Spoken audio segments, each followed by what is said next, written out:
હરની તળાવ બોટ દુર્ઘટનામાં ભોગ બનનાર વાલીઓ સનરાઈઝ સ્કૂલ પહોંચ્યા હતા, જ્યારે વાલીઓએ આક્ષેપ કર્યો કે વડોદરા એસઆઈટીની ટીમ સ્કૂલ અને કોર્પોરેશનના દબાણમાં રહીને કામગીરી કરી રહી છે, તેમજ એસઆઈટીની તપાસથી વાલીઓમાં ભારે નારાજગી જોવા મળી હતી અને નારાજ વાલીઓએ કોર્પોરેશન અને સ્કૂલને આરોપી બનાવવાની માંગ લઈ ગાંધીનગર જવાની ચીમકી પણ ઉચ્ચારી છે. તો સનરાઈઝ સ્કૂલને તપાસવાથી બાકાત રાખતા પણ વાલીઓ નારાજગી જોવા મળી છે. વડોદરામાં હરની તળાવ બોટ દુર્ઘટના થઈ હતી અને બોટ દુર્ઘટનામાં 12 વિદ્યાર્થીઓ અને 2 શિક્ષકોના મોત નીપજ્યા હતા. હાલ આપ જોઈ શકો છો કે હરની તળાવ બોટ દુર્ઘટનામાં ભોગ બનેલા વાલીઓ સનરાઈઝ સ્કૂલ પર પહોંચ્યા છે અને સનરાઈઝ સ્કૂલ પર પહોંચી તે હાલ જે મુખ્યમંત્રીશ્રીની મુલાકાતે ગાંધીનગર જવાના છે તેની વાત કરવા પહોંચ્યા છે. આપણે એમને પૂછીશું, શું કહો છો તમે?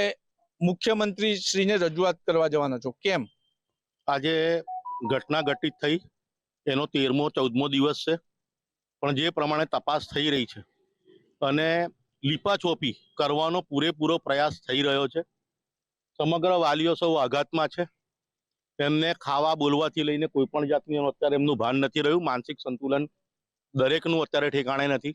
પણ અત્યારે અમને એટલી ખબર પડી ગઈ છે કે અહીંની જે લોકલ એસઆઈટી ટીમ છે, જે દિશામાં તપાસ કરવી જોઈએ, શંકા એ દિવસથી પ્રગટ થાય છે કે જે આરોપીઓ છે એને ફરિયાદી બનાવવામાં આવ્યા છે.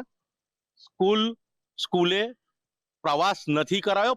એ લોકો ગાડી લઈને આવે છે અને ઘેટા બકરાની જેમ ઘેટા બકરા સોંપતા હોય. એટલે તમારી માંગ શું છે કે કોને આરોપીઓ બનાવવા જોઈએ? આરોપીઓ અમારે અત્યારે આરોપી જે મેન અત્યારે જે ફરિયાદી બન્યા છે ને એ જ આરોપી છે. હજુ સ્કૂલની શું જવાબદારી હોવી જોઈએ? એટલે વાલીઓનું સ્પષ્ટ કહેવું છે કે સ્કૂલ અને કોર્પોરેશનના દબાણ હેઠળ એસઆઈટીની કામ કરી રહી છે અને હવે એમને ખાલી સહારો ગુજરાતના મુખ્યમંત્રી છે એટલે રજૂઆત કરવા પહોંચવાના છે. એટલે કહી શકાય કે વડોદરાના હરની તળાવ બોટ દુર્ઘટનામાં ભોગ બનેલા વાલીઓ હવે ગાંધીનગરના શરણે જશે. કેમેરામેન કેતન શિંદે સાથે નિલેશ બ્રહ્મભટ્ટ, મંતવ્ય ન્યૂઝ, વડોદરા.